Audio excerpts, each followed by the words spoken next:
तो सुखदेव गोगामेड़ी की हत्या के बाद लोगों में आक्रोश देखा जा रहा है, लेकिन बड़ी बात यह है कि पहले से ही इस बात की जानकारी मिली थी, इनपुट मिला था कि हत्या हो सकती है, उसके बाद भी अनदेखी की गई। अब आपको ग्राफिक्स के जरिए बताएंगे कि किस तरीके से इनपुट दिया गया। देखिए, इनपुट की अनदेखी कैसे हुई। जयपुर में मर्डर हुआ, यानी कि साजिश प्लानिंग की गई।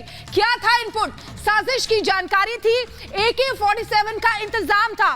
किसने ये इनपुट भेजा था ये भी आपको बताते हैं। पंजाब पुलिस की तरफ से ये इनपुट भेजा गया था राजस्थान पुलिस को, लेकिन उसके बाद क्या हुआ?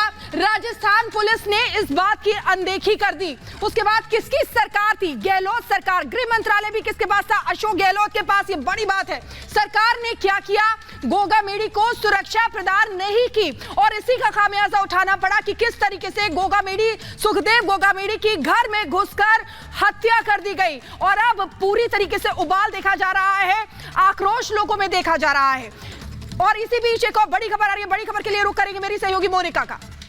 बिल्कुल शिखा, जिस तरीके से आप बता रही है कि इनपुट की अनदेखी की जाती है, एक साल पहले इनपुट मिलता है लेकिन उसी इनपुट की अनदेखी की जाती है। नतीजन दिन दहाड़े सुखदेव सिंह गोगामेड़ी के घर में घुसकर उन्हीं के घर में उन्हें मौत के घाट उतार दिया जाता है, गोलियों से भूनकर। इस पूरे हत्याकांड के बाद अब समर्थकों में उबाल देखा जा रहा है, आक्रोश देखा जा रहा है और वो लगातार प्रदर्शन कर रहे हैं।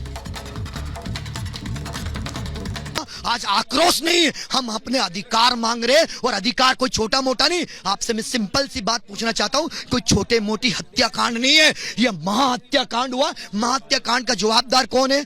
कौन है इसका जवाबदार? मैं बताना चाहता हूं कौन है। यहाँ की सरकार थी, यहाँ का प्रशासन था, और वही हत्या का जवाबदार है। इसलिए मैं कहना चाहूंगा, आज से एक साल पहले मुझे फोन किया गया दादा की तरफ से कि आइए राष्ट्र महासचिव आइए, हम प्रेस कॉन्फ्रेंस कर रहे हैं, हम आइए, प्रदेश अध्यक्ष आइए, हम राष्ट्र प्रदेश अध्यक्ष सब ने बुलाकर हमने प्रेस कॉन्फ्रेंस की। प्रेस कॉन्फ्रेंस में क्या निर्णय निकला था? यह निर्णय निकला था कि भैया दादा को पाकिस्तान से धमकी मिली, दादा को अन्य राज्यों से धमकी मिली, दादा के ऊपर इतनी बड़ी विपदा आ रही, तो हमने निर्णय लिया, सरकार से निवेदन किया, हाथ जोड़े, पैर पड़े, हमने ये कहा, लेटर लिखा कि हमारे दादा को सिक्योरिटी प्रोवाइड किया जाए।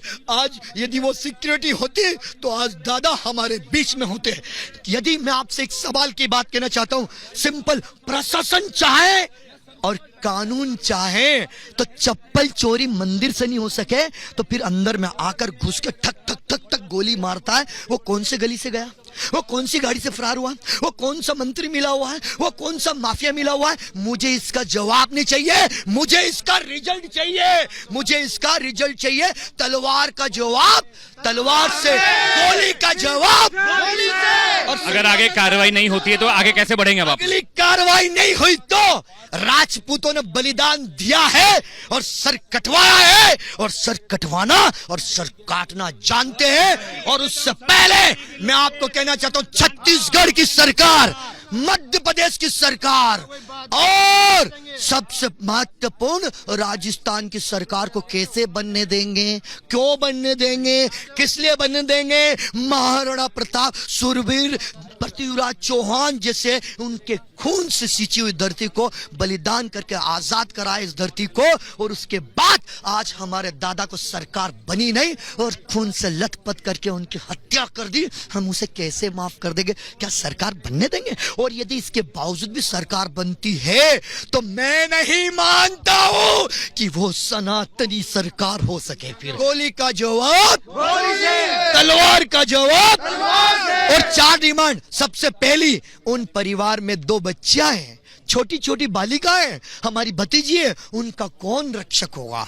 सबसे पहले आज से ही उन्हें Z+ सिक्योरिटी पूरी फैमिली को दी जाए, ये मैं मानता हूं। और उसके बाद दोनों बच्चियों के भविष्य के बारे में सोचा जाए, फिर हम समझेंगे।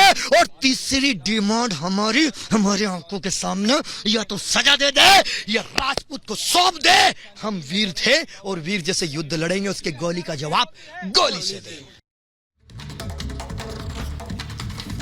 चलिए अब